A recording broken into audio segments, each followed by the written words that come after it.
Hi there, Blaze here, and in today's tutorial I'm gonna show you how to create debug overlay which displays FPS, frame time and currently displayed nodes on the scene, just like in my game here in the left top corner. Okay, so let's start. Let's begin with empty project in the Godot. We will be creating the user interface, so let's create user interface or control node as a root. Let's name this debug overlay and let's save this scene. I will save this in the root folder, but you can save this whatever you want. And this is the root of the overlay, but because the overlay is the only one node I want to create in this tutorial, I will set this debug overlay as the main scene, so when we click play, this will be displayed. But if you implement this to the existing project, you probably have another main scene already set. You then just instantiate this overlay where you use it. Now let's create a container. This will be the VBox container.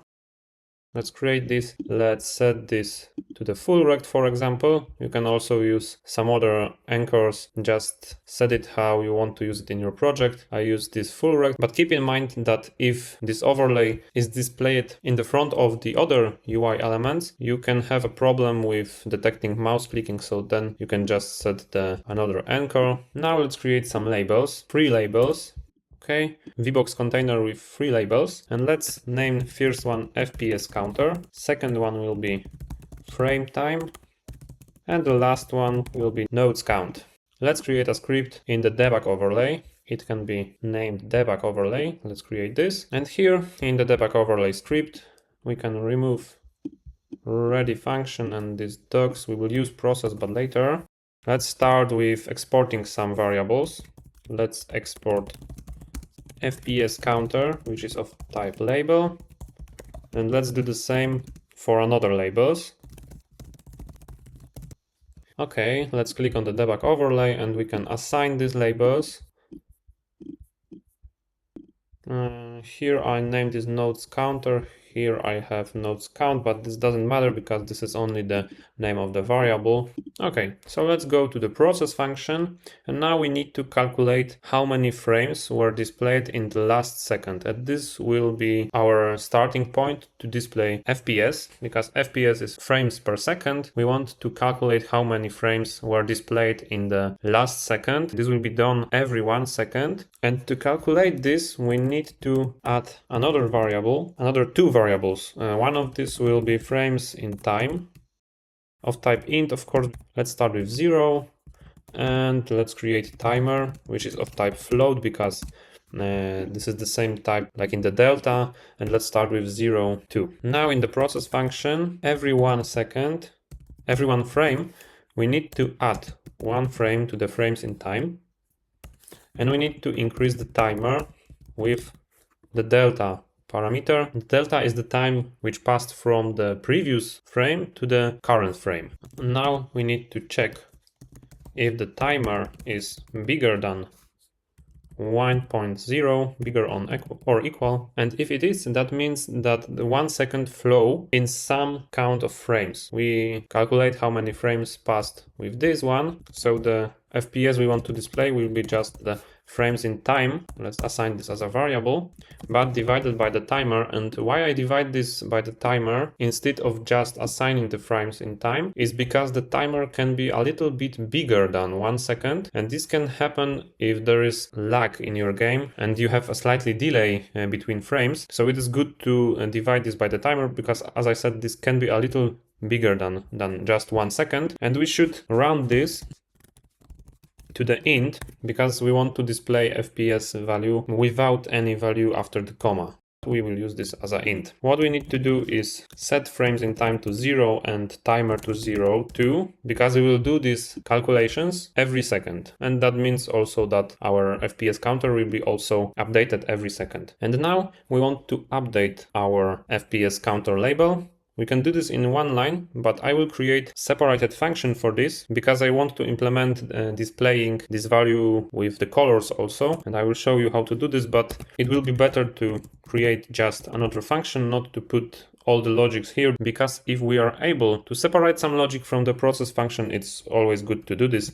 So let's create update FPS counter, and this will get FPS as the argument. Of course, we have an error that not found this function because we need to create this. So let's move to the end of the file. Let's pass the name here. This will be the type of int, our FPS. We will return void. And now we want to access the FPS counter label and set its text to the variable with some strings attached. And I will do this with a string formatting. So let's write a string. This will be FPS, and I want to display int. Int is displayed using percentage sign with the D letter.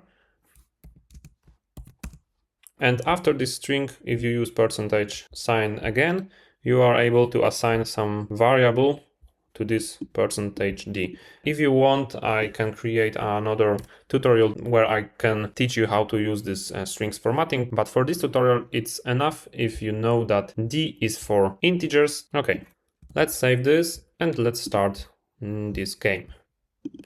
We have FPS here displayed, but it is really small, so we can use the custom font settings. So this will be bigger. Let's click on the FPS counter here in the inspector in label settings, create on the empty and new label settings. And it is good to create some placeholder text here, so you will be able to see how these changes affects your displayed text. So let's name this FPS and let's set that this is calculating. Okay, and now in the font, let's set this, for example, for 32 pixels. And we can also add a little shadow here of size 1, as this is it. And let's set this as a real blacks. Maybe we can do this with 2 pixels. It is good to add the shadow or outline because some parts of your game can be less contrasting with this text. So setting the shadow or the outline will provide you with a better contrast with the game in some situations. Let's copy these label settings, copy, and paste it to the frame time and nodes count also. And we also can set a placeholder text here, so we will see how this looks. And in the nodes count, now let's play this game. The text is bigger now, so we'll be able to better see it. And as you can see, we have our FPS value here. It's about 120 right now. Okay, and now we want to set also the frame times and nodes. So let's back to the script editing. And now we will be doing with the frame time. So let's create a new function called update frame time. And we will pass a time from the last frame as a parameter, and it will be the type of the float because this is in milliseconds. We want to return void, and what we need to do is set frame time text, and we will use formatted strings again, frame time, and now I want to use percentage sign, comma 1F. And that means that I want to display float with some numbers before the comma sign, and after the comma sign I want to display only one number. Let's assign this time variable here, and we need to call this function from the process, but I don't want to do this every 1 second. I want to do this every frame. So let's call this at the end of the process, update frame time, and let's push delta, which is a time between the frames, but we need to multiply this by 1000 to display this as milliseconds. Okay, let's start this. And as you can see, we have FPS that updates once per second and frame time, which updates every second. This is useful in some situations more than FPS because you will see that this exact frame can be delayed by something. So for example, if you have something on your scene and you will see that clicking on something or interacting with something causes the lag in this current frame, you will not be able to see this as exact in the FPS counter. You will be more able to see this in the frame time because you will see that this frame was delayed. Okay, so we have nodes also. Okay, and let's back to the creating function to the nodes counter. So function, maybe update nodes counter. We want to return void, of course. Let's call this function from the process, and I do this maybe 1 per second is enough. So we can do this right after the updating FPS counter.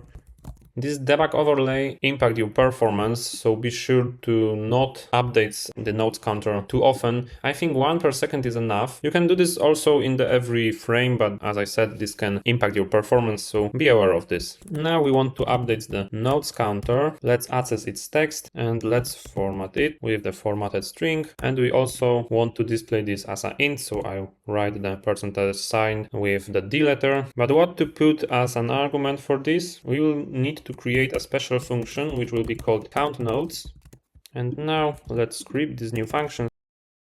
And here we need to return int. Okay, so let's create a variable called count of type int. We want to use a root of the tree, so getTree.root.get child count. And as an argument, we can pass true because I want to calculate all the nodes. But this will get only childs for the root. Here on the root we have, for example, this debug overlay, and this will return only one child. So to calculate the childs of the childs, we need to access these childs. And what we can do with this is add an argument to this count nodes function. And let's call this argument node, and this will be of the type node. But then this getTreeRoot, we need to move here to the invocation, and we will get node, and using this we will be able to call this count nodes for another node inside this count nodes function, and this is called recursion. So let's check if node get child count, and we can also specify true here, is bigger than 0. That means that this node has a child, and for every of this child, no get children true. Keep this argument the same for all these getChild functions. We want to add to the count what is returned by the count nodes of this child. This can be a little complicated at the beginning, but trust me, this will just call the count nodes function from the inside of the count nodes function, and that means that this will be called for every child. We want to check how many childs are in child of some amount of childs. At the end, we need to return this count. And finally, here in the count nodes called for the root, we will be able to get calculated nodes for every node and its child we have on the scene. So now let's play this, and you will see that we have 5 nodes. And this is because we have a debug overlay. Oh, I will show you this as the remote. Here we have a debug overlay inside the root, and this debug overlay has a one child VBox container, and this VBox container have a 3 childs, which are the labels. For example, if I add something here, let's add a panel, you will see that I have 6 nodes now. Add something else, panel container, now we have 7 nodes. Okay, so as you can see, this works fine. Okay, and there's actually one more thing I want to show you in this video. Pure cosmetic thing, but I want to set colors to the labels, so you will be able to see, for example, that FPS are green if are above 16 FPS and red if FPS are below the 60. So let's move to the script. We need to specify something as a target FPS, and this target FPS will be the amount that is good for our project. In my project, I use 3 types of color. I use bad color for displaying that something is really bad, and warning that's for the situations that something is below the 60 but is above the 30, so it's bad but not as bad, because the 30 are sometimes enough in some projects. For example, for my project I create simulation game, 30 FPS are not as bad. We need to export variables of type color, and these variables will be bad color, warning color, and good color. Let's go to the debug overlay, and in the inspector we need to set bad color as something like red, warning as something like the blue or maybe the orange, and good color will be green. You can adjust it because these are exported. You can set whatever you want. You can use blue or pink or something else. Okay, and we also need to specify something as a target FPS. We can do this as a const, for example, of type int, 60. Why I assign this to the const instead of checking this inside the function? Because here you can easily adjust it, or you can also change it to the variable which is assigned in onAlready, and you can, for example, get the max FPS from your settings, from your project settings. So it is good to have some constant values easily accessible from the outside the functions. Now let's move to the update FPS counter, and we need to check if FPS is bigger or equal to the target FPS. And if this is true, we need to set FPS counter label settings font color to the good color. Now do the same for the other values. So for example, if FPS is bigger or equal to the rounded half of this target FPS, so I set here 60, so here we have a 30. We need to set FPS counter label settings font color to the warning color, and everything else we need to set it to the bad color. You can do the same for the frame time. Let's copy this, paste it here. We need to change FPS to the time, and target FPS we can create another const target time or target frame time float, and we can, for example, get this from the target FPS, but then we need to set this as onAlready var. Let's move this to the bottom of variables. This is a rule of thumb that onAlready variables are below the variables exports and the constants, and let's assign 1 divided by the target FPS and multiply this as a 1000 because we want to display this as a milliseconds. So now in the update frame time, we need to change target FPS to the target frame time and FPS counter reference to the frame time. One more thing, we need to change this bigger to the less symbols, because the frame time is good if it is below the target, not above the target. Let's play this, and as you can see, we have a frame time which is green because we have 8.3, and we have FPS above 100, and it's green too because we have no delays. Now when I resized this window, you can see that frame time is slightly delayed, and it's getting red because this is impacting the performance. But what I talked earlier is that FPS is not as affected. As you can see, FPS is still above the 60. It's still good. So these two values are usable in different scenarios. Okay, and that's all for today. I hope that this helps you creating your debug overlays. This project is available to download from my website, so go ahead if you want to use the finished project as a reference. That's all for today. See you soon in another video. Bye!